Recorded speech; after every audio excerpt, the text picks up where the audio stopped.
할렐루야. 우리 저야말로 객관적으로 평을 한다면은 정말 성가대가 너무 은혜스러웠습니다. 정말로 은혜스러운 찬양에 저는 눈을 감고 아주 정말 은혜를 받았습니다. 오늘 하나님 말씀을 먼저 보실까요? 우리 본문 말씀을 보시겠습니다. 누가복음 3장 7절로 9절과 또 누가복음 13장 6절로 9절을 함께 좀 보시겠습니다. 우리 먼저 7절로 9절 한번 읽어보실까요? 요한이 침례를 받으러 나오는 무리에게 이르되 독사의 자식들아 누가 너희에게 일러 장차 올 진노를 피하라 하더냐. 그러므로 회개에 합당한 열매를 맺고 속으로 아브라함이 우리 조상이라 말하지 말라.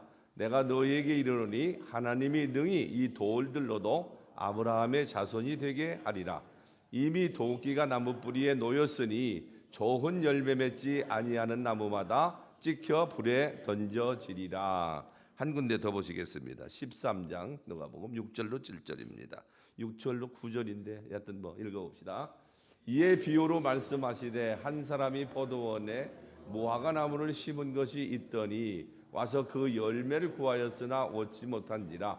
포도원 지기에게 이르되 내가 3년을 와서 이 무화과 나무에서 열매를 구하되 얻지 못하니 죽어 버리리라. 어찌 땅만 버리겠느냐. 대답하여 이르되 주인이여 금전에도 그대로 두소서. 내가 두루 파고 거름을 주리니 이후에 만일 열매가 열면 좋거니와 그렇지 않으면 찍어 버리소서 하였다 하시리라. 아멘. 오늘 이 말씀 가지고 이미 도끼가 나무 뿌리에 놓였으니 그런 제목으로 함께 말씀을 좀 나누겠습니다.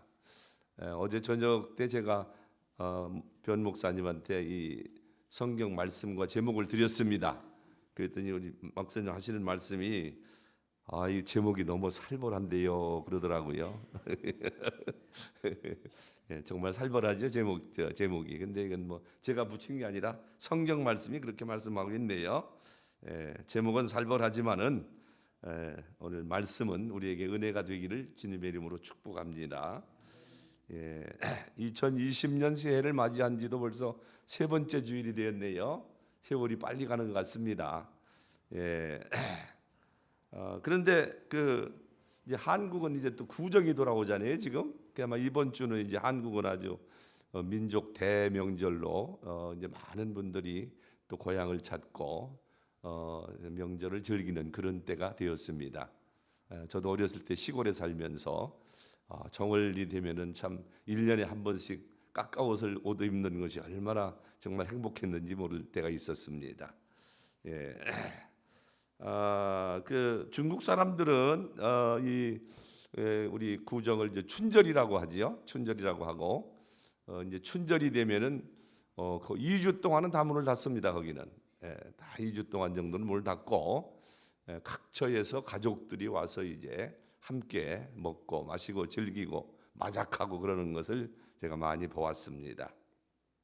춘절이 되면 중국 분들이 서로 인사하는 말이 있어요. 뭐라고 하겠습니까? 씻는 과일라 이렇게 말합니다. 씻는 과일라. 혹시 중국 분이 계신지 모르겠습니다만은 제가 중국을 한 몇십 년 다니다 보니까 다른 건 몰라도 그 말은 조금 합니다. 씻는 과일라 그럽니다. 그게 무슨 말인가 하면은 새해에 즐거운 일이 많이 있으시기 바랍니다. 우리 미국에서는 어떻게 인사하지요? 해피 뉴 이어. 같은 의미가 아닌가 생각합니다. 조금 지났지만은 여러분 한 분 한 분 또 가정에게 신년 과일라 좋은 일들이 많이 있으시기를 축복합니다. 아멘. 아멘. 근데 그 신년이라고 하는 단어는 상당히 의미심장한 뜻을 가지고 있어요. 사실은 제가 중국에 다니면서 이제 조금 중국 분들에게 복음을 전하다 보니까 한자를 조금 제가 연구를 하게 됐어요. 근데 한자가요 참 그 내용을 알면 알수록 정말 아주 재밌는 글자입니다. 아주 그래서 한자는 지금부터 약 4,200년 전에 이제 발명이 됐다고 그래요. 그러니까 뭐 아브라함 때 그때쯤 되는 거지요. 그러니까 이제 그때쯤 한자가 나왔다고 그러는데 한자가 처음에 나올 때는 주로 이 창세기의 내용을 중심으로 해서 한자가 만들어졌다 그렇게 전해지고 있습니다. 그래서 이제 한자를 보면은 이제 그 한자는 소리 글자가 아니고 뜻 글자지요. 글씨 자체가 뜻이 있단 말이죠. 상형 문자 그렇게 비슷한 거지요.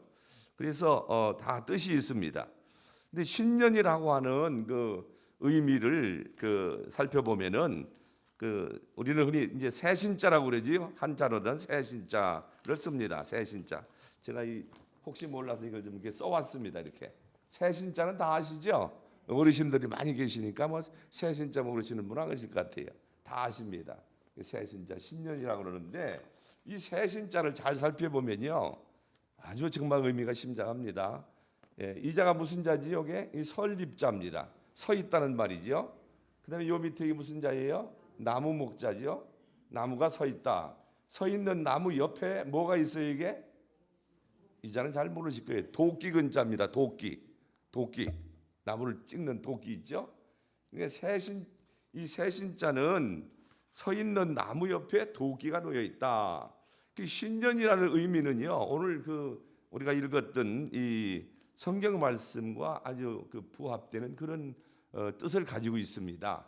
그러니까 이제 하나님께서 참 우리가 이 새해가 없이 그냥 계속 그냥 살아간다면 얼마나 인생이 지루하겠어요. 기회도 없고. 네, 하나님께서 1년 12달 이렇게 해서 매해마다 새로운 마음을 주시고 새로운 또 결심을 할 수 있는 우리에게 귀한 기회를 주시는 줄로 믿습니다. 아멘. 그래서 저는 이제 중국에서 제가 이 신년이 됐을 때에 중국 분들에게 이 말씀을 한번 전해본 일이 있어요. 아주 좋아하더라고요. 이 한자가 그런 뜻이 있구나. 근데 중국은 이제 원래가 이제 중국 글자가 이제 뜻 글자기 때문에 그 글자 하나 하나가 다 뜻이 있었는데 지금은 이제 그 모택동이가 이제 정권을 잡고 나서 1949년도에 명령을 내렸어요. 이 한자가 너무 복잡하다. 그러니까는 간자를 만들어라. 그래가지고 이제 한자를 이제 간자로 만들었습니다. 쉽게 해가지고 쉬운 글자로다가. 그래서 요즘은 이제 아이들이요 이 뜻을 모르고 소리로 배웁니다. 그래서 병음이라고 그러지, 병음. 그래서 이제 그걸 전부 다 알파벳으로다가 영어 알파벳으로다가 밑에다 써가지고 그냥 뜻을 모르고 병음으로 그걸 읽습니다. 그들은. 그래서 이제 중국의 참 훌륭한 그런 조상들이 만드는 문화적 유산을 잃어버렸지 않은가 그런 생각을 해봅니다. 어떻게 보면 그것도 마귀 역사인 것 같아요. 한자가 그런 깊은 뜻이 있는데 불구하고 그렇게 이제 뜻을 없애는 거 보면은. 근데 뭐 시간이 없기 때문에 제가 많이 말씀을 못 드리지만은 한자는 전부가 보면 거의가 다 이 성경의 창세기 내용과 일치하는 내용들을 가지고 있습니다. 뭐 일례를 들어보면은 배선자 시절에 배선자도 배선자가 어떻게 되어 있습니까, 여러분? 배선자가 이제 이렇게 해가지고 이렇게 되어 있지 않습니까? 이건 뭐예요? 이게 배를 말하는 거 아닙니까? 주자, 배주자. 그다음에 이건 뭐예요? 8팔자. 그다음에 입구자가 되어 있단 말이죠. 그러니까 그 방주가 바로 방주 안에 8식구가 들어가 있다는 그런 뜻이란 말이죠.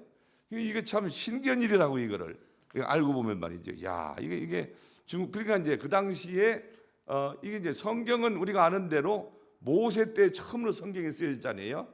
그러나 하나님의 창조의 역사들은 구절을 통해 가지고 계속 전해왔다 이 말이죠. 그래서 그게 이제 벌써 한 2000년 전에 그런 창조된 역사가 구전되어 오던 것이 이제 비로소 이제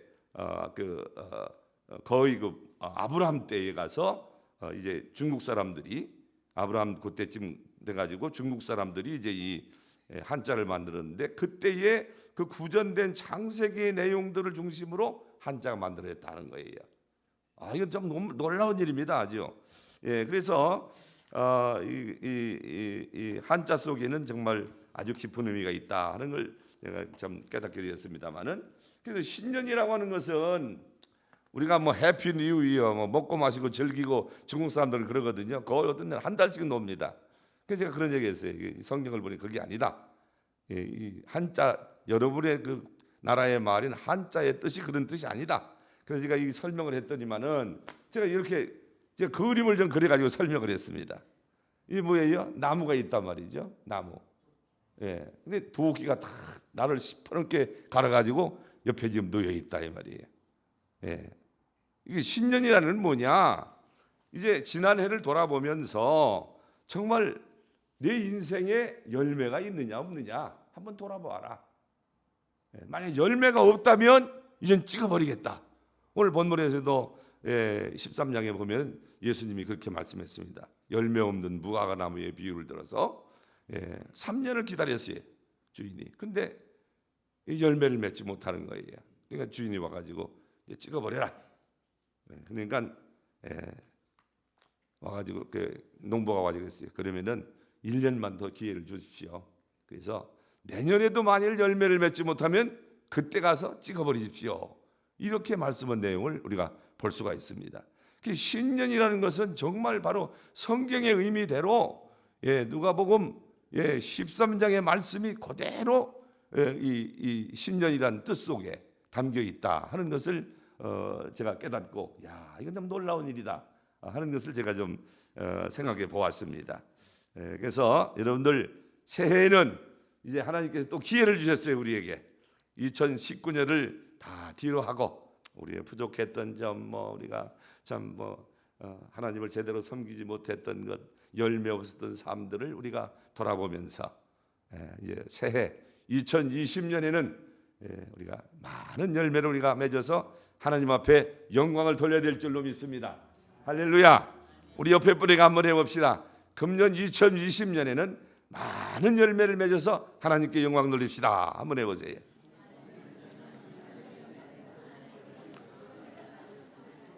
아멘. 예, 아멘. 예. 죄송합니다만 어르신네들 한번 다 일어나 보세요. 한번 일어나 보세요. 예, 이 성경에서 오늘 말씀은 성경에서 나무라고 하는 것은 우리 사람을 의미합니다. 사람. 이거 다 나무세요. 여러분들이 다 나무십니다. 지금 그 신년이라는 말은 나무 옆에 뭐가 놓여 있어요? 지금 도끼가 날이 시퍼런 보셨죠? 날이 시퍼런 도끼가 놓여 있어요. 지금 우리를 지금 쳐다보고 있습니다. 예, 내가 3년을 기다렸다. 이제도 열매를 못 맺으면 내년에는 찍어버리겠다 하는 것이 오늘 말씀이고 바로 신년의 의미라는 것입니다. 아멘. 예, 그래서 기필코 이제 찍어버리지 않으려면은 내년에는 우리가 열매를 맺어야 될 줄 믿습니다. 아멘. 예, 죄송합니다. 앉아주세요. 예. 다 잊어버리셔도 이것만 기억하시면 됩니다. 오늘 설교는. 예. 자, 그래서 열매 맺는 삶이라는 그런 이제 사실은 제목을 제가 열매 맺는 삶이라는 제목을 붙일까 하다가는 성경 말씀대로 그렇게 붙여본 것입니다. 예. 그래서 여러분 우리 기독교인의 삶이 뭘까요? 예, 기독교인의 삶이라 뭐가 기독교인의 삶일까요, 여러분? 다 아시는 것 같지만 한마디로 대답하기 쉽지 않겠죠. 예, 우리 기독교인의 삶이라고 하는 것은 하나님과 그 아들 예수 그리스도를 우리가 잘 먼저 알아야 됩니다. 그리고 그 예수를 믿고 그리고 예수께서 주시는 생명을 얻고 그리고 그 생명을 가지고 열매를 많이 맺는 삶을 사는 것이 기독교인의 삶이다. 그렇게 우리가 말해볼 수 있을 것입니다. 아멘. 예, 오늘도 혹시 처음 오신 분이 계시면 오늘 말씀을 통해서 예수님이 누군지를 아시기를 바랍니다. 아시는 걸로 그치지 말고 그 예수를 믿으시기를 바랍니다. 예, 그때 약속하신 나는 길이요 진리요 생명이라 그랬어요. 누구든지 나를 믿으면 생명을 주겠다고 그랬습니다. 그 생명을 받으시기를 주님의 이름으로 축복합니다. 예수 믿는 것은 도덕도 아니고 윤리도 아니고 예수 믿는 것은 생명입니다. 아멘. 생명 때문에 예수를 믿는 거예요. 우리가 생명이 없느냐? 생명이 있어요. 다 육체의 생명이 있습니다. 그러나 성경이 말하는 생명은 육체의 생명보다는 영원한 eternal life, everlasting life, 끝없는 영생을 말하는 것입니다. 할렐루야. 예, 하나님은 우리에게 영생을 주시기를 원하시는 줄로 믿습니다. 하나님이 세상을 이처럼 사랑하사 독생자를 주셨으니 이는 누구든지 저를 믿는 자마다 멸망치 않고 영생을 얻게 하려 하심이니라. 할렐루야. 교회 10년, 20년, 30년, 50년 나와도 영생이 없다면 헛것입니다. 아멘. 영생 때문에 우리가 예수를 믿는 줄로 믿습니다. 이게 기독교의 본질인 것입니다. 오늘날 기독교가 많이 좀 본질을 잃어가고 있는 것 같아요. 예. 영생은 없이 종교적 신앙생활하는 사람들이 너무나 많습니다. 우리 기독교 안에도. 기독교는 우리가 이 종교가 아닙니다. 아멘. 동의하십니까? 아멘. 예, 우리 기독교는 종교가 아니고 생명입니다. 할렐루야. 그 예수님 뭐라고 했어요? 내가 온 것은 양으로 무엇을 얻고 생명을 얻고 더 풍성하게 얻게 합니다. 여러분 다 생명 가지고 계십니까? 아멘. 예, 어떻게 아멘 안 하는 분은 노맨입니까? 뭡니까? 이 대단히 중요한 것입니다. 교회 오면서 생명이 없다면은 생명이 없이 어떻게 열매를 맺겠습니까? 나무가 생명이 없어요. 찍어버리면 생명이 없어요. 그러면 열매를 맺을 수가 없습니다. 생명이 있어야 우리가 열매를 맺게 되는 줄로 믿습니다. 아멘. 예, 그래서 생명 이게 우리가 기독교의 본질이고 우리가 믿음의 본질이라고 말할 수가 있습니다. 근데 우리가 다 생명을 얻었어요. 얻는 것으로 그치지 말고 예수님 말씀하신 대로 더 풍성하게 얻어야 될 줄로 믿습니다. 할렐루야. 예수님이 우리에게 생명을 주시고 더 풍성해 주시려고 했다. 분명히 그렇게 말씀하고 계십니다. 예. 자, 그래서 우리 기독교인의 삶은 생명을 얻은 자로서 우리가 열매를 맺는 삶을 살아야 된다 하는 것이 전반적인 성경이 우리에게 주는 교훈이라고 말할 수가 있습니다. 그래서 예수님 요한복음 15장 16절에서 이렇게 말씀하고 있어요.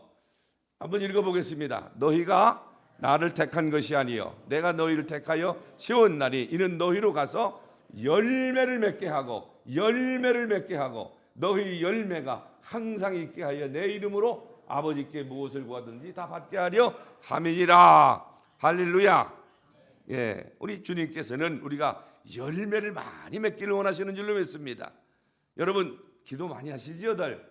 새해가 되면은 소망을 가지고 기도하시 하나님 하시고 일하시고 뭐 우리 어머니 재작년에 소천하셨는데요. 옛날에 시골에서 그냥 잡신 믿던 신앙을 가지고 계셔가지고 비나이다 저 큰 나무 밑에 가서 맨날 그러셨어요. 그래서 한동안은 예수를 믿으시면서도 비나이다 그러시더라고요. 어머니 기도 그렇게 하시면 안 돼요. 그래서 제가 이제 주기도문부터 이제 어머니한테 이렇게 하시라고 그랬는데요. 우리 특별히 어머니들 많이 빌지요. 비는데 우리가 만일에 응답되지 않는 기도를 한다면 그게 무슨 일이겠어요? 연불과 단임이 없겠죠. 불교에. 응답받는 기도를 해야 될 줄로 믿습니다. 할렐루야. 근데 오늘 본문에 보니까 열매를 많이 맺으면은 우리의 기도를 응답하신다 그랬어요. 할렐루야. 아멘. 열매도 하나도 맺지 못하면서 더 뭐 달라고 그러면 주시겠어요? 안 주지요. 그래서 이 본질입니다. 이것이 우리 기도가 다 응답되기 위해서는 우리 삶의 열매가 주렁주렁 많이 열려야 될 줄로 믿습니다. 그 하나님이 기뻐하시고 우리의 기도를 다 응답하신다. 그렇게 분명히 말씀하고 있습니다.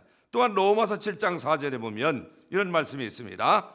로마서 7장 4절에 또 읽어봅니다. 그러므로 내 형제들아 너희도 그리스도의 몸으로 말미암아 율법에 대하여 죽임을 당하였으니 이는 다른 이 곧 죽은 자 가운데서 살아나신 이에게 가서 우리가 하나님을 위하여 열매를 맺게 하려 함이니라. 할렐루야. 하나님이 왜 우리를 구원하셨다고요? 뭐 하라고? 우리는 예수 안에서 죽고 예수의 생명으로 거듭났습니다. 그 거듭난 생명을 가지고 뭘 하라고? 열매를 맺게 한다 그랬어요. 열매를 맺게 한다. 이게 신앙생활입니다. 열매 없는 신앙생활은 주님께서 분명히 말씀하셨어요. 무화과 나무 비유를 들어가 다 찍어버린다고 말씀했습니다. 다 불에 태워버린다 말씀했어요. 우리 기독교가 너무 요즘은 뭐라 할까요? 기복 신앙들을 많이 우리 들 좋아해가지고요, 다 좋은 말씀, 복 받으라는 말씀만 많이 들어가지고 우리가 좀 스포일 됐어요, 사실은. 근데 성경은 우리는 복은 이미 다 받았습니다. 할렐루야. 예수 믿는 것이 복인 줄로 믿습니다. 예수보다 더 큰 복이 어디가 있어요, 세상에. 할렐루야. 예수 안에 모든 게 다 들어있는 줄로 믿습니다. 더 다른 복이 없어요. 우리가 그 예수가 어디 계십니까? 지금 우리 안에까지 오시는 복을 받았습니다. 할렐루야. 이제는 우리가 그 예수 안에서 열매를 많이 맺어야 하나님께 영광이 될 줄로 믿습니다. 아멘. 자, 그래서 분명히 로마서에서도 그렇게 말씀하고 있어요. 사도 바울이 그렇게 분명히 말씀, 열매를 맺게 함이라 이렇게 말씀하고 있어요. 또한 요한복음 15장 8절에 보면은 그렇게 말씀하고 있습니다. 오늘은 성경을 많이 보셔야 됩니다. 성경을. 너희가 열매를 많이 맺으면 내 아버지께서 뭐 하신다? 영광을 받으실 것이요 너희는 내 제자가 되리라. 할렐루야. 우리가 우리 영광 돌리기가 없어서 영광 어떻게 영광 돌리? 입술로만 영광 돌리나요? 그게 아니고 진짜 영광은 열매를 많이 맺으면 아버지께서 영광을 받으신다. 할렐루야. 금년 2020년 한 해는 정말 여러분들이 지금까지 드려보지 못한 영광을 하나님께 돌려드리는 그런 한 해가 되기를 주님의 이름으로 축복합니다. 아멘. 그러기 위해서 뭘 맺어야 되겠어요? 영광을 맺되 어떻게? 조금 맺으면 되겠어요? 많이 맺으라 그랬어요. 할렐루야. 영광을 많이 맺으면은 하나님의 영광을 받을 것이다. 이 교회는 하나님의 영광이 함께하는 곳인 줄로 믿습니다. 아멘.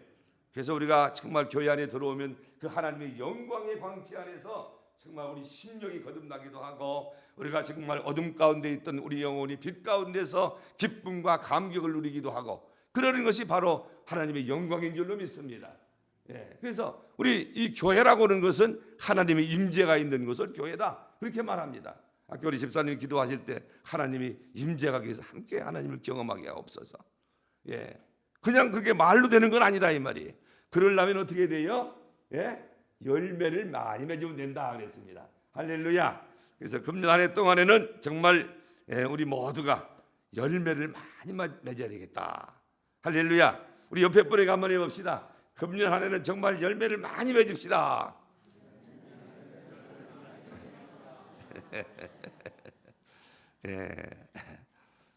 자, 그러면은 이제 열매가 뭔지를 좀 알아야 되겠죠. 열매. 뭐 열매가 뭔지 다 알죠. 열매 모르는 사람이 어디 있겠어요. 열매. 열매. 땅의 열매도 있고 또 믿음의 열매도 있고 열매가 많습니다. 땅의 열매. 땅은 심는 대로 우리가 거두게 되죠. 그래서 예수님도 우리가 열매를 비유하실 때에 우리가 심는 대로 열매를 거둔다. 신앙의 열매, 믿음의 열매 우리는 많이 맺어야 될 줄로 믿습니다. 그래서 이 열매를 맺으려면은 우리가 그리스도 중심의 삶을 살아야 된다. 왜? 예수가 생명이시고 그 생명이신 예수가 우리 삶을 통해서 열매를 많이 맺기를 원하신다 그 말이에요. 그분이 우리 안에서 야 이제 금년은 열매 좀 많이 맺자 우리한테 지금 말씀하고 계십니다. 우리 한 사람 한 사람이 정말 예수 그리스도로 충만해서 정말 예수님 말씀대로 우리가 순종해 산다면 우리 삶은 열매가 주렁주렁 열리게 될 줄로 믿습니다. 아멘이죠? 자, 그래서 사도 바울은 갈라디아서 2장 20절에서 또 이렇게 말씀했습니다. 한번 읽어보십니다. 내가 그리스도와 함께 십자가에 못 박혔나니 그런즉 이제는 내가 사는 것이 아니요 오직 내 안에 그리스도께서 사시는 것이라.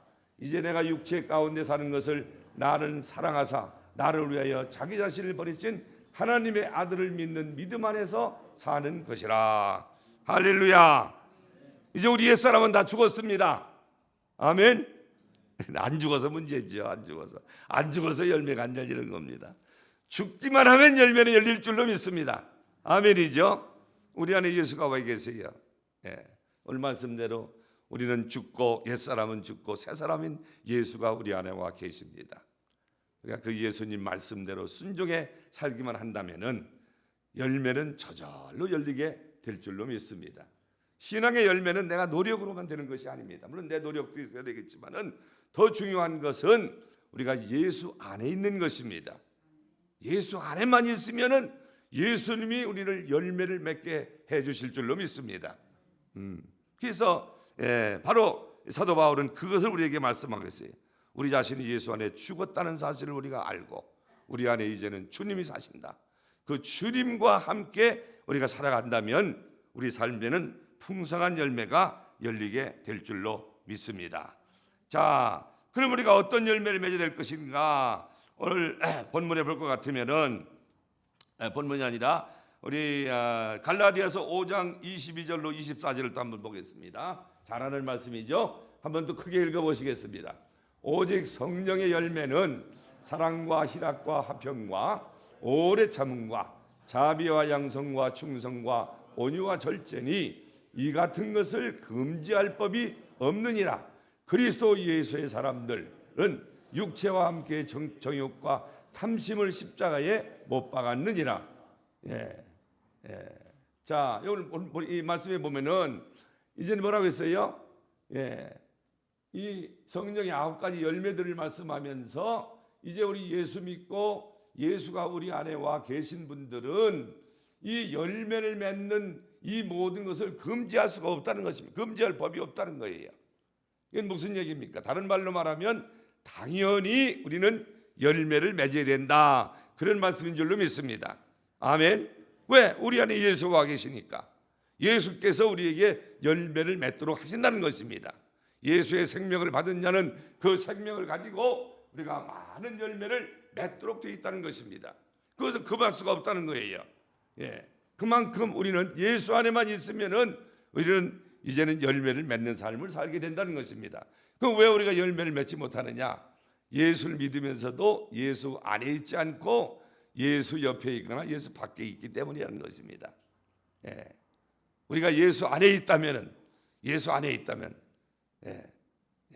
우리는 분명히 열매를 맺는다 하는 것을 우리에게 말씀하고 있는 것입니다. 자, 그런가 하면은 이제 오늘 또 요한복음 15장 4절로 5절의 말씀을 또 함께 보겠어요. 요한복음 4절 5절 한번 또 읽어봅니다. 내 안에 거하라 나도 너희 안에 거하리라. 가지가 포도나무에 붙어있지 아니하면 스스로 열매를 맺을 수 없음 같이 너희도 내 안에 있지 하면 그러하리라. 나는 포도나무요 너희는 가지라. 그가 내 안에 내가 그 안에 거하면 이 사람이 열매를 많이 맺나니 나를 떠나서는 너희가 아무것도 할 수 없음이니라. 너무나 잘 아는 말씀입니다. 예수님은 포도나무요 우리는 가지라고 그랬습니다. 가지가 포도나무에 붙어 있으면 과실을 저절로 맺게 되어 있다는 것입니다. 중요한 원리 중에 하나라고 봅니다. 우리가 예수님과 붙어 있기만 한다면은 예수님이 우리에게 열매를 허락하신다는 것입니다. 그러나 만일 우리가 그 가지가 나무로부터 잘려 나간다면은 결코 우리는 열매를 맺을 수가 없다 하는 말씀을 우리에게 하고 있습니다. 그래서 분명하게 말씀하지요. 내가 그 안에 거하면 사람이 열매를 많이 맺나니 나를 떠나서는 너희가 아무것도 할 수 없다. 이렇게 말씀하고 있습니다. 하나님은 2020년 금년 한 해 동안 저와 여러분 우리 모두가 정말 많은 열매를 주님 앞에 올려드리기를 원하시는 줄로 믿습니다. 그러기 위해서는 우리가 예수님을 꼭 붙잡고 있어야 돼요. 할렐루야. 예수님을 떠나면 아무것도 못합니다. 산송장이에요 우리는. 예수님 안에 있으면 우리가 예수 안에서 우리가 열매들 맺고 하나님께 영광을 돌릴 수 있다 하는 것을 우리에게 말씀하고 있습니다. 자, 그러면은 우리 성도들이 맺어야 될 열매들이 무엇인가 하는 것입니다. 어떤 열매들이 있는가? 뭐 여러 가지 열매가 있습니다만은 첫째로 우리는 회개의 열매를 맺어야 된다 하는 것입니다. 오늘 본문 누가복음 3장 7절로 14절의 내용을 보면은 한번 또 읽어보겠습니다. 여러 번 읽어도 좋은 말씀이에요. 요한이 침례를 받으러 나오는 무리에게 이르되 독사의 자식들아 누가 너희에게 일러 장차 올 진노를 피하라 하더냐. 그러므로 회개에 합당한 열매를 맺고 속으로 아브라함이 우리 조상이라 말하지 말라. 내가 너희에게 이르노니 하나님이 능히 이 돌들로도 아브라함의 자손이 되게 하시리라. 이미 도끼가 나무 뿌리에 놓였으니 좋은 열매 맺지 아니하는 나무마다 찍혀 불에 던지우리라. 무리가 물어 이르되 그러면 우리가 무엇을 하리까? 대답하여 이르되 옷 두 벌 있는 자는 옷 없는 자에게 나누어 줄 것이요 먹을 것이 있는 자도 그렇게 할 것이라 하고, 세리들도 침례를 받고자 하여 와서 이르되 선생이여 우리는 무엇을 하리까 하매 이르되 부과된 것 외에는 거두지 말라 하고, 군인들도 물어 이르되 우리는 무엇을 하리까 하매 이르되 사람에게 강탈하지 말라 하며 거짓으로 고발하지 말고 받는 급료로 족한 줄을 알라 하니라. 아멘. 예, 이 말씀들을 보면은, 이 말씀은 이제 우리가 아는 대로 침례 요한이 요단강에서 침례를 줄 때 많은 사람들이 침례 요한 앞에 나왔었지요. 그때 요한이 한 말입니다. 이 말씀 전에 보면 회개하라 천국이 가까웠다 이렇게 말씀하고 있습니다. 우리는 모두가 다 회개하고 예수님 믿고 구원받은 줄로 믿습니다. 아멘. 아멘. 회개하고 구원받았어요. 근데 우리가 오늘 본문의 말씀에 보면은 이게 누구한테 준 말씀이에요? 유대인들에게 준 말씀입니다. 유대인들에게, 믿는 사람들, 하나님 믿는 사람들에게, 오늘날로 말하면 우리 그리스도인들에게 준 말씀이라고 볼 수 있습니다. 우리 그리스도인들, 우리 그리스도인들이 정말 우리가 하나님 말씀대로 믿지 아니하고 형식적인 신앙생활, 형식적인 종교생활을 할 때에 하나님은 그걸 기뻐하지 않으신다는 것입니다. 제가 이제 아프리카에 가보니까요, 믿는 사람들은 되게 많아요. 보통 나라들이 다 80%, 90%가 예수를 믿는다고 합니다. 근데 보면은 거기가 성경대로 믿질 않아요. 다 자기 좋은 대로 믿습니다. 다. 그게 그 아프리카 사람들이 믿는 예수예요. 그래서 이게 참 그 성경을 모르고 예수를 믿는다는 것은 아주 심각한 위험이 있구나 하는 것을 깨닫게 됩니다. 자, 오늘 그 누가복음 3장 7절로 14절 말씀을 통해서 우리가 깨달을 수 있는 것은 뭐냐? 우리가 그리스도인이지만은 우리가 정말 유대 종교 지도자들이나 유대인들 같이 우리가 잘못된 신앙관을 가지고 하나님을 섬기는 자들, 그런 자들을 우리가 말한다고 볼 수가 있어요. 그게 다 우리들의 모습이 아닌가 생각합니다. 우리가 예수 믿는다고 하지만은 때로는 우리가 형식적이고 또 종교적으로 우리가 주님을 섬기는 그런 신앙생활을 할 때도 우리가 있습니다. 우리가 새해에 하나님께 많은 우리가 열매를 돌려드리기 위해서는 먼저 그런 것들을 우리가 회개해야 될 줄로 믿습니다. 우리가 송구 영신 예배를 통해서 우리가 많이 우리가 지난 해를 돌아보고서 하나님 앞에 내가 이런 것도 잘못하고 이런 것도 잘못하고 또 열매도 많이 못했습니다. 회개할 때가 있습니다. 우리가 새해를 맞이하기 전에는 먼저 그런 우리 자신들을 돌아보고 우리가 열매 없는 삶의 원인이 무엇인가, 하나님을 기쁘시게 하지 못하는 그런 형식적인 신앙을 우리가 돌아봐야 될 줄로 믿습니다. 아마 여기 새소망교회는 그런 분이 안 계실 줄 믿습니다만은 오늘 많은 기독교인들이 너무 자기중심적이고 또 너무나도 또 세속적으로 우리가 신앙생활하는 것을 많이 볼 수가 있습니다. 근데 주님이 만약 오신다면은 오늘날 아마 똑같은 말씀을 우리에게 하실 줄로 믿습니다. 정말 주님 오실 때가 머지않았는데 우리 자신들을 돌아보면서 우리가 올바른 신앙생활, 주님 중심의 신앙생활 우리가 해야 될 때가 되었다고 생각을 합니다. 그래야만 하나님께서 우리에게 열매도 주시고 하나님께서 우리를 통해서 영광을 받으실 줄로 믿습니다. 또한 누가복음 13장 6절로 9절의 말씀을 보면은 한번 또 읽어봅니다. 6절로 7절. 이에 비유로 말씀하시되 한 사람이 포도원에 무화과 나무를 심은 것이 있더니 와서 그 열매를 구하였으나 얻지 못한지라. 포도원지기에게 이르되 내가 3년을 와서 이 무화과 나무에서 열매를 구하되 얻지 못하니 찍어버리리라. 어찌 땅만 버리겠느냐. 대답하여 이르되 주인이여 금년에도 그대로 두소서. 내가 두루 파고 거름을 주리니 이후에 만일 열매가 열면 좋거니와 그렇지 않으면은 찍어 버리소서 하였다 하시니라 그랬어요. 우리가 회개할 것은 또한 죄를 회개할 뿐만 아니라 열매 없는 우리의 삶을 회개해야 된다는 것입니다. 예, 기회를 주신 거예요 우리에게. 예, 작년에 우리를 걷어가시지 아니하시고, 제가 아는 집사님 두 분이 같은 날, 금년 초에 1월 첫 주에 돌아가셨어요. 1월 첫 주에. 근데 저보다 나이가 그저 뭐 몇 살 계십니다. 근데 그분 두 분이 같은 날 돌아가셔서 같은 날 장례식을 했어요. 그래서 제가 하루에 2번 장례식에 가보기는 처음입니다. 그래서 그 장례식에 가서 참 그런 걸 느꼈어요. 야, 참 이제 나도 인생이 얼마 남지 않았구나. 그분들 가시는 걸 보면서 저도 이제 금년에 74시 되었습니다. 그래서 야, 그분은 78 된 분이 한 분 가시고 81살 되신 분이 가셨어요. 저도 이제 몇 년 있으면은 이제 주님 부르시면 가야 되겠구나. 몇 년인지도 모르죠. 오늘이라도 오라 하면 가야 되는 것이죠. 그게 인생이죠. 그래서 가만히 돌아봤어요. 나도 오늘 하나님이 부르신다면 정말 어떤 열매를 하나님께 내가 드릴 것인가 한번 생각을 해봤습니다. 우리 모두가 때가 되면 하나님 앞에 서게 될 줄로 믿습니다. 그날에 하나님은 우리에게 세임하자고 하신다고 성경은 말씀하고 있습니다. 달란트에 비유해서 우리에게 잘 말씀하고 있습니다. 그래서 1년에 한 번이라도 이런 설교도 좀 들어봐야 됩니다. 우리가 항상 뭐 축복합니다 뭐 그런 소리만 들을 게 아니라, 그래야 우리가 또 정신이 바짝 들지요.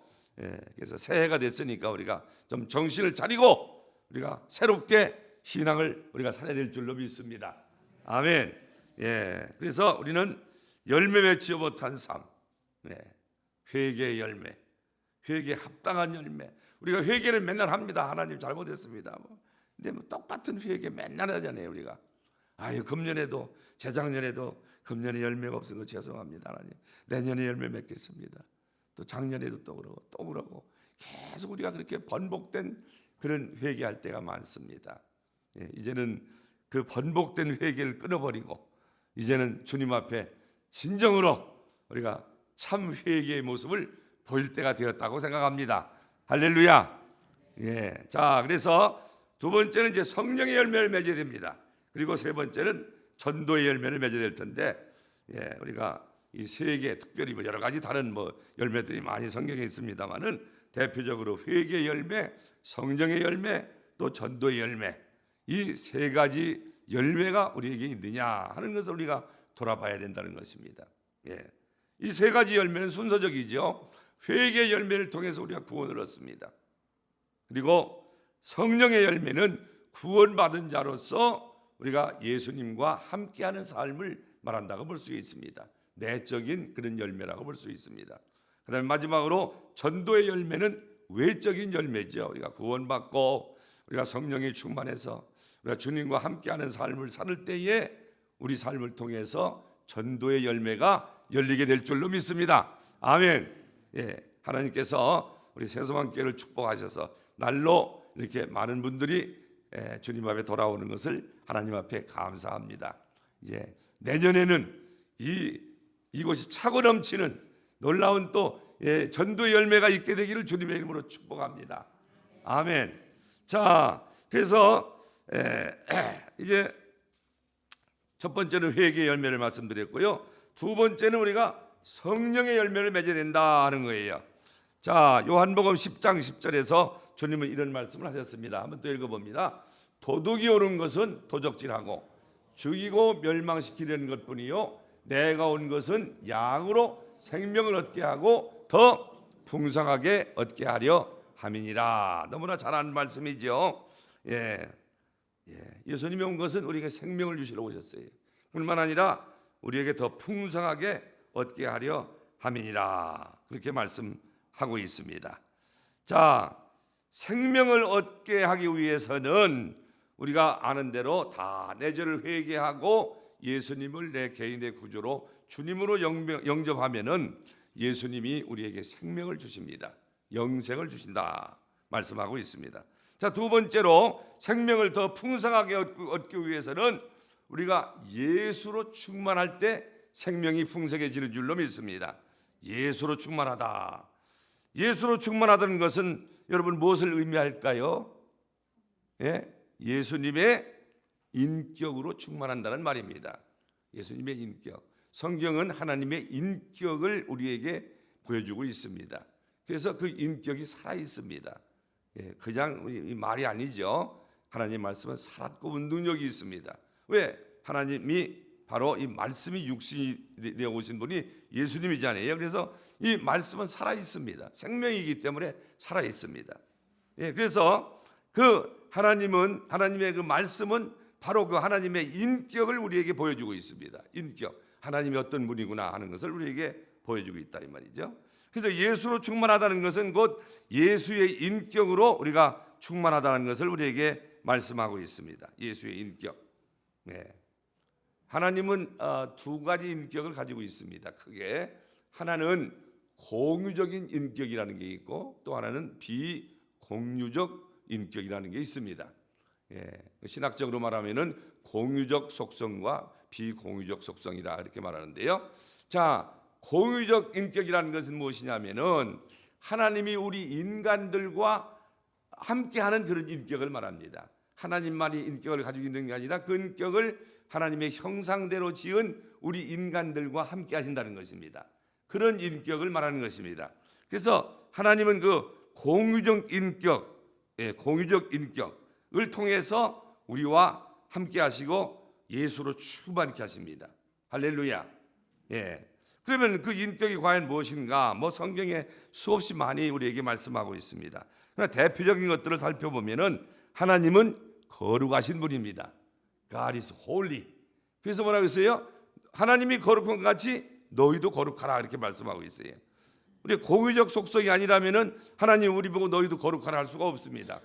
하나님은 하나님이 거룩하시고 하나님을 믿는 하나님의 자녀들도 거룩하기를 원하시는 줄로 믿습니다. 이게 하나님의 인격이에요. 두 번째는 하나님은 공의로우십니다. 하나님은 공의로우세요. 하나님 God is righteous. 세 번째로 하나님은 우리가 잘 아는 대로 사랑이십니다. 하나님은 우리가 사랑하기를 원합니다. 하나님을 사랑하고 내 이웃을 내 몸같이 사랑하라. 또한 하나님은 자비로우시고 하나님은 인자하시고 하나님은 의뢰놓으시고 진실하시고 미쁘시고 오래 참으시고 선하시고 화평이시고 온유하시고 흐량이신 분이 곧 하나님이시다. 뭐 그 외에 여러 가지 있습니다만은 이러한 한 열 몇 가지가 대표적인 하나님의 인격적 속성이라 그렇게 우리가 말할 수가 있습니다. 그래서 예수로 충만하다는 것은 성경이 말씀하고 있는 이 예수님의 인격들이 우리 안에 충만하게 되는 것을 말씀한다고 볼 수가 있습니다. 아멘. 할렐루야. 그래서 우리가 보면 좀 알 수가 있어요. 조금. 예, 여기 좀 보면은 저분은 정말 예수로 충만해 있구나. 저분은 예수가 조금밖에 없구나. 우리가 보여집니다. 보면은 이게 얼굴에 다 쓰여 있어요. 벌써. 예. 그래서 보니까 이 소망교회, 새소망교회 성도님들은 다 예수로 충만하신 것 같아요. 할렐루야. 아멘. 우리 변희명 목사님이 너무 점잖으셔가지고 성도님들도 너무 점잖으셔 그냥. 예. 예. 그래서 우리가 예수로 충만하다는 것은 곧 예수님의 인격으로 충만하다. 그래서 우리가 이제 신앙생활을 오래 하고 정말 우리가 예수님을 닮아간다는 것은 곧 예수님의 인격이 내 안에 이루어지는 것을 의미한다고 볼 수 있습니다. 그것이 곧 성령 충만의 삶인 줄로 믿습니다. 아멘. 성령 충만한 거죠. 성령 충만한다고 되는 게 아니고 정말 예수님의 인격이 우리 안에서 살아 역사할 때에 그것이 곧 성령 충만이요 예수로 충만한 삶인 줄로 믿습니다. 예, 그렇게 될 때에 우리가 세상에서 많은 열매를 맺게 되는 줄로 믿습니다. 예, 성령의 9가지 열매들은 제가 지금 말씀드린 그 예수님의 인격적 속성 안에 다 들어 있습니다. 예, 9가지가 대표적인 것이지만은 그 이외에도 여러 가지가 많습니다. 예, 그래서 정말 우리가 금년에는 내가 예수님 같이 예수님의 인격으로 내가 새로워져야 되겠다. 그런 결심들이 여러분들에게 있으시기를 주님의 이름으로 축복합니다. 우리 옆에 분에게 한번 해보시죠. 금년에는 우리 예수님 닮아갑시다.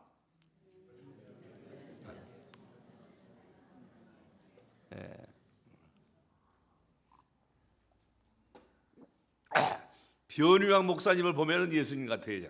제가 보면은. 그러니까 여러분들은 안 보이는 예수님 닮으려고 하지 말고 변유양 목사님 닮으시면 됩니다. 할렐루야. 예. 자, 그래서 이게 사실은 쉬운 것 같지만 신앙의 본질입니다. 사실은 신앙의 본질이에요. 우리가 신앙생활 잘하느냐 못하느냐는 뭐 내가 봉사를 얼마나 열심히 하느냐, 무슨 뭐 선한 일을 얼마나 많이 하느냐, 물론 그거는 이제 외적인 열매들입니다. 우선 외적인 열매가 열리기 위해서는 내적인 성령의 열매들이 우리 안에 있어야만 그것이 외적인 열매로 나타나게 되는 줄로 믿습니다. 아멘. 그래서 여러분 영어에 그런 말이 있어요. Being is more important than what you are doing. 그런 말이 있어요. 그러니까 우리가 무엇을 하느냐보다는 우리가 무엇이 되느냐가 더 중요하다. 그 신앙의 본질 중에 하나입니다. 그래서 정말 우리가 뭘 하려고 하는 것보다도 하려고 하는 것은 그거는 이제 그게 먼저 내적인 것이 됐을 때에 예수님께서 다 하도록 해주십니다. 그런 거 재미가 있어요. 하는 것도 재미가 있고 힘이 나고 막 그럽니다. 그러나 이제 내가 해야 되겠다 하면 힘들지. 얼마 가지 못합니다. 시험 들고 그러죠.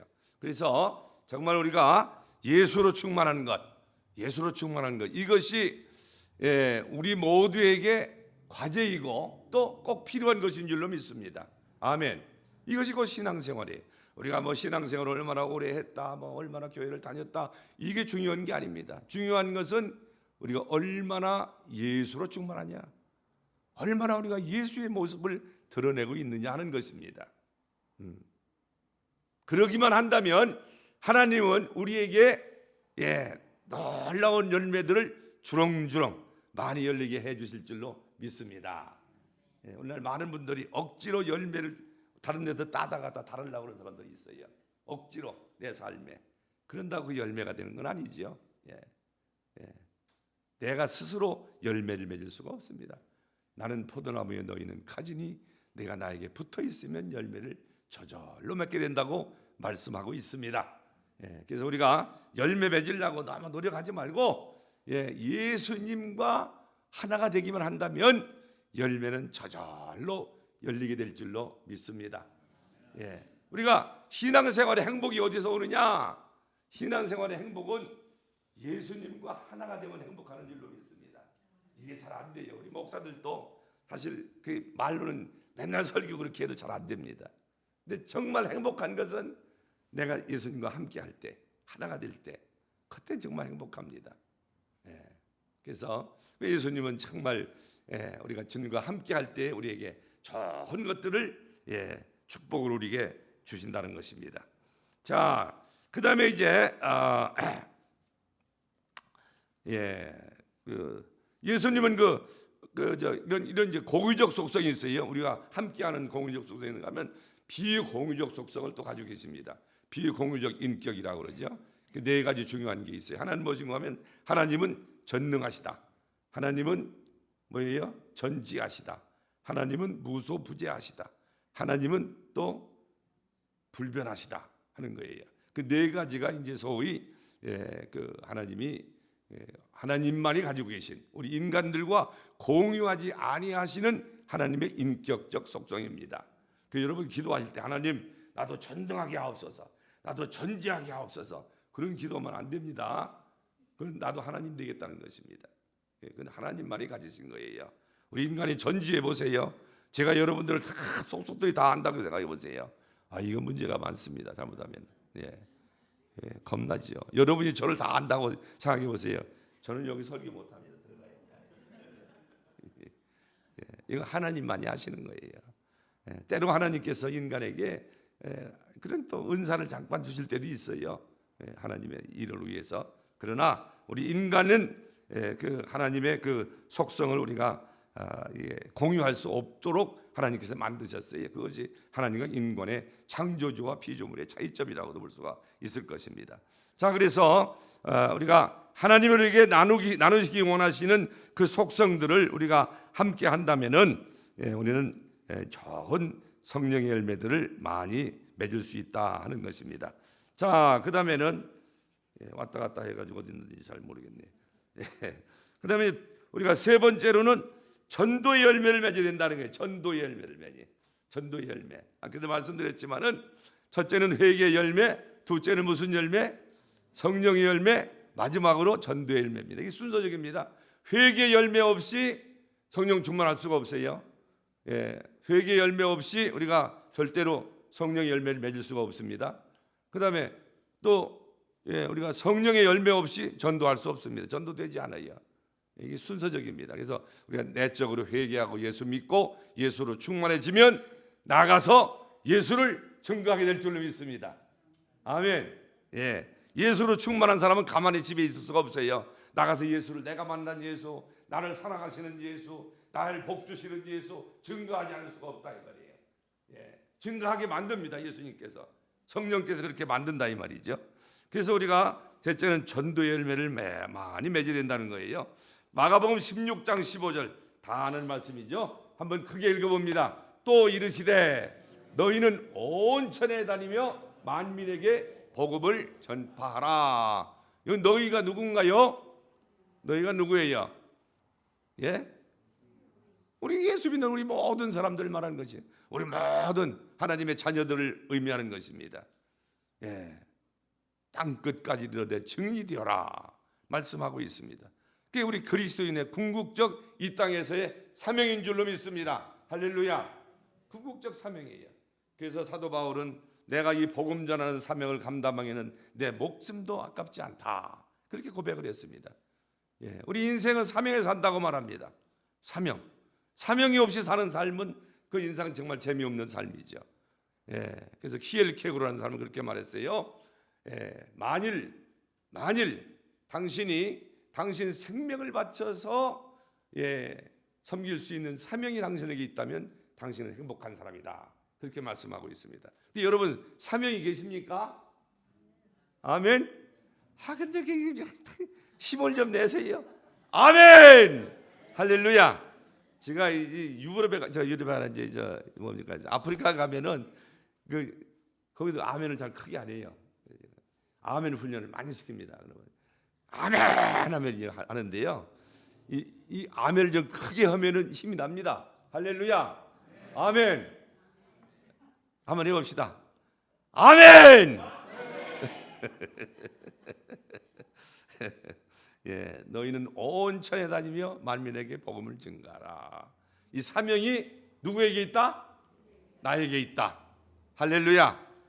또 한번 해보죠. 옆에 분에게 우리는 복음 전할 땅 끝까지 다니며 복음 전할 사명이 있습니다. 인생이 뭐냐? 사명이 없으면 가는 것입니다. 아멘. 여러분 다 120세 사시기 원하시죠? 할렐루야. 아멘. 120세 사시려면 사명이 있으셔야 돼요. 사명만 가지면 하나님 120세도 든든히 버티게 하실 줄을 믿습니다. 사명이 이거 나는 늙었는데 이제 손자나 보고 집에서 손자 보는 것도 사명이에요. 사명은 보시면서 손자를 잘 예수님께로 인도하시면 됩니다. 할렐루야. 아멘. 그래서 사명이 있어야 돼요. 사명. 그래서 키엘케고르가 그런 말을 했다고 말씀드렸어요. 목숨을 바쳐서 섬길 수 있는 사명을 가진다는 행복한 사람이다, 그렇게 말씀했어요. 아멘이죠. 하나님께서는 저에게도 그런 사명을 주셨어요. 그래서 선교하는 데 사명을 주셔서 선교지만 가면은 저는 힘이 팔팔 납니다. 아주. 근데 돌아오면 죽습니다. 아주 힘들어가지고. 그래서 와가지고 지금 두 달 동안 아프리카 다니면서 선교하고 돌아와가지고 이번에 되게 알았어요. 정말 감기 몸살이 나가지고 아주 죽게 알았습니다. 아주. 근데 지금 조금 살만해요. 할렐루야. 그래서 또 우리 변호영 목사님 또 이렇게 부르셔서 말씀 전하니까 또 힘이 납니다. 할렐루야죠. 아멘이죠. 자, 그래서 우리가 사명이 있어야 돼요.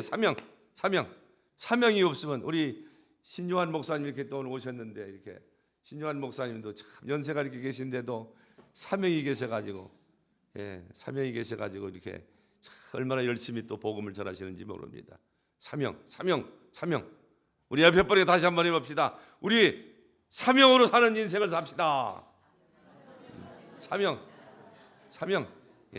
있어야 돼요. 사명. 무슨 사명이냐? 우리가 복음 전하는 사명이 우리에게 있다는 것입니다. 이것은 꼭 무슨 목사나 전도사나 무슨 선교사나 이런 분들만 하는 것이 아니라 우리 믿는 모든 자들이 하나님의 복을 전할 사명이 우리에게 있다는 것입니다. 자, 우리 골로새서 1장 6절의 말씀을 또 함께 봅니다. 한번 큰 목소리 읽어보십니다. 이 복음이 이미 너희에게 이름에 너희가 듣고 참으로 하나님의 은혜를 깨달은 날부터 너희 중에서와 같이 또한 온 천하에서도 열매를 맺어 자라는도다. 할렐루야. 예, 사도 바울이 골로새 교회를 향해서 하신 말씀입니다. 예, 너희가 내가 전한 복음을 듣고 은혜를 깨닫고 그날로부터 너희가 온천에 다니며 복음을 전하지 않았느냐. 할렐루야. 이거 골로새 교회만 그렇게 해야 되는가요? 아닙니다. 새소망교회 성도님들도 그렇게 하셔야 될 줄로 믿습니다. 아멘. 예, 복음을 듣는 날, 이 복음을 듣는다는 것이 곧 사명을 받은 날입니다. 아멘. 그전에 사명이 없었어요. 인생을 그저 내 좋은 대로 살았습니다. 그러나 이제 복음을 듣고 우리가 하나님의 자녀가 되면서 인생의 참된 사명이 생긴 줄로 믿습니다. 그건 뭐냐? 땅 끝까지 이르러 복음 전하는 것입니다. 아멘. 이제 우리가 하나님 앞에 가면 알 거예요. 열심으로 그 사명을 가지고 복음의 열매, 전도의 열매, 구원의 열매를 많이 맺은 분들은 의리의리한 빌라에서 살게 되실 줄로 믿습니다. 아멘. 예, 어떤 분들이 아이고 천국 가면 됐죠. 거기 가서도 무슨 빌라가 있고 아파트가 있고 그러겠습니까? 글쎄요. 예, 가봐야 알겠기는 하겠지만은 틀림없이 좋은 집도 있고 좀 못한 집도 있을 것 같아요. 제가 볼 때는 이왕이면 좋은 집 살면 좋겠죠. 그러려고 하는 건 아니고요. 예, 아무튼 우리에게 주어진 사명이라는 것입니다. 우리가 잘 아는 대로 사도 바울은 다메섹 도상에서 복음을 받은 그날로부터 보세요. 사도 바울도 하나님을 제일 잘 섬긴다고 하던 사람이에요.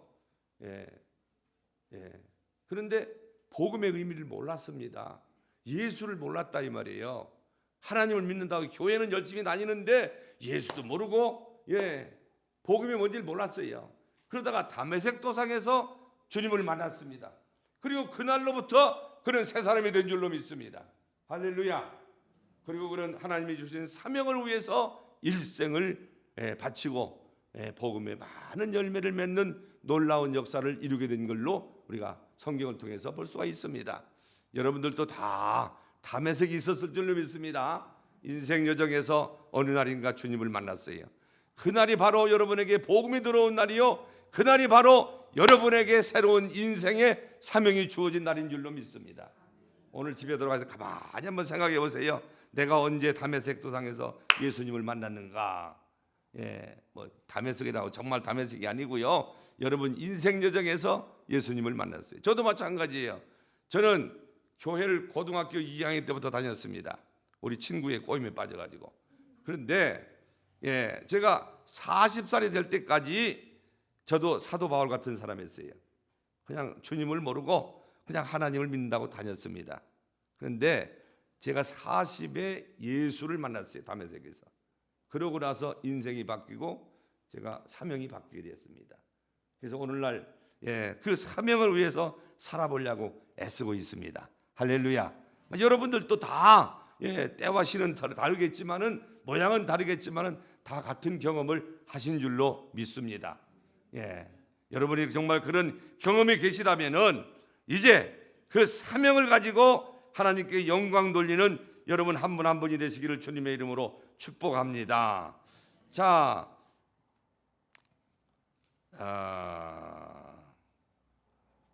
전도 참 쉽지 않죠. 그런데 여러분 해보면은 지금 더군다나 요즘 참 전도하기가 미국서 쉽지 않아요. 근데 참 저는 얼마나 감사한지 몰라요. 아프리카 가니까요 정말 전도가 너무 쉬워요. 나가기만 하면. 제가 지난번에도 가가지고 12월 달에 이제 그 신학교에서 전도학을 강의를 하고, 월요일부터 목요일까지 강의를 하고, 금요일날 전도 실습을 나갔습니다. 50명을 이제 내보냈어요. 나도 한 팀에 돼가지고 나가고요. 나갔는데 1,300여 명에게 복음을 전하고 그 중에서 141명이 예수님을 영접했습니다. 할렐루야. 작년에도 그런 일이 있었어요. 작년에도 또 신학교에서 강의했는데 또 역시 그때는 더 많이 들어왔어요. 그때는 한 160명 정도가 또 주님 앞에 하루에 돌아왔습니다. 그래서 지금 이제 요번에 그룹들은 이제 매주 주일날 오후에 전도를 하기로 했습니다. 이제 이렇게. 그래서 이제 제가 다음에 가면은 전도 다 기록을 해놓으라고 했어요. 그래서 1등, 2등, 3등에게 전도 상을 주겠다고 했습니다. 그래서 지금 어저께도 저희 집사람하고 무슨 상을 사가지고 갈까 제가 지금 연구를 하고 있습니다. 그래서 물론 미국에 와서 그냥 어려운 건 아닙니다. 전도가 다 어렵다고는 말하지만은 정말 우리가 이 순서대로 우리가 정말 회개하고 예수님 영접하고 예수로 충만해지면은 성령으로 충만해지면 전도가 어려운 것만은 아니라는 것입니다. 할렐루야. 아직도 우리 주위에 예수 안 믿는 사람 많습니다. 아직도 우리가 주님 앞에 인도해야 될 사람들이 너무나 많습니다. 교회의 전제 목적이 거기 있는 줄로 믿습니다. 우리끼리 맨날 모여가지고 할렐루야 아멘을 하고 교회가 존재하는 건 아닙니다. 우리가 어찌하든지 때를 얻든지 못 얻든지 나아가서 우리가 사람들을 주님 앞으로 인도해야 될 사명이 우리에게 있습니다. 우리 교회에게 있습니다. 우리 세수방 교회가 정말 그런 사명이 충만한 교회가 되시기를 주님의 이름으로 축복합니다. 그래서 내년쯤 한번 더 불러주시면은 그때는 이 자리가 차고 넘쳐서 1부, 2부, 3부 예배 드리기를 주의 이름으로 축복합니다. 변호영 목사님. 할렐루야. 아멘. 꼭 그렇게 될 줄로 믿습니다. 아멘. 우리 한번 옆에 분에게 해봅시다. 금년에 전도 많이 해서 내년에는 1, 2, 3부 예배 드리도록 합시다. 한번 해봅시다. 옆에 분들에게.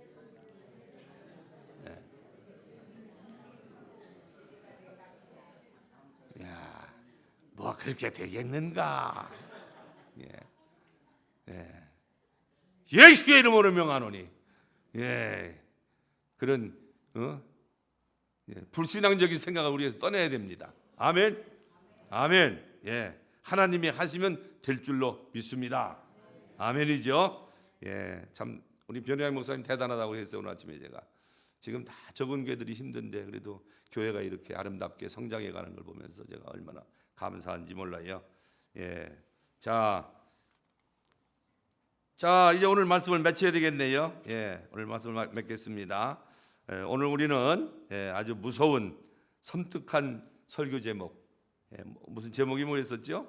이미 도끼가 나무뿌리에 놓였으니. 이미 도끼가 우리 한 사람 한 사람 옆에 놓여 있습니다. 지금까지는 열매를 맺지 못했어도 이제 금년부터는 열매를 많이 맺으십시오 하고 도끼가 우리를 위협이 아니라 격려하고 있습니다. 아멘. 그래서 이제 금년뿐만 아니라 앞으로 여러분 한 분 한 분이 이런 인생의 사명을 가지고 많은 열매를 맺으시기를 주님의 이름으로 축복합니다. 기도하겠습니다. 하나님 아버지 감사합니다. 우리에게 또 새해 2020년을 주시고 우리 인생을 돌아보게 하시고 또 우리가 어떤 각오로 또 금년 한 해를 살아야 될 것인가 상고해 보았습니다. 주님은 오늘 우리에게 회개의 열매, 성령의 열매, 또 전도의 열매를 맺으라고 말씀하셨습니다. 이 말씀이 그냥 지나가는 말씀이 되지 않게 하시고 우리 신비에 새겨져서 금년 한 해 동안 이 열매를 맺는 사명을 가지고 주님을 잘 섬길 때에 우리 삶 속에서 많은 열매들이 열려 주님 앞에 영광 돌리는 복된 한 해 되게 하여 주옵소서.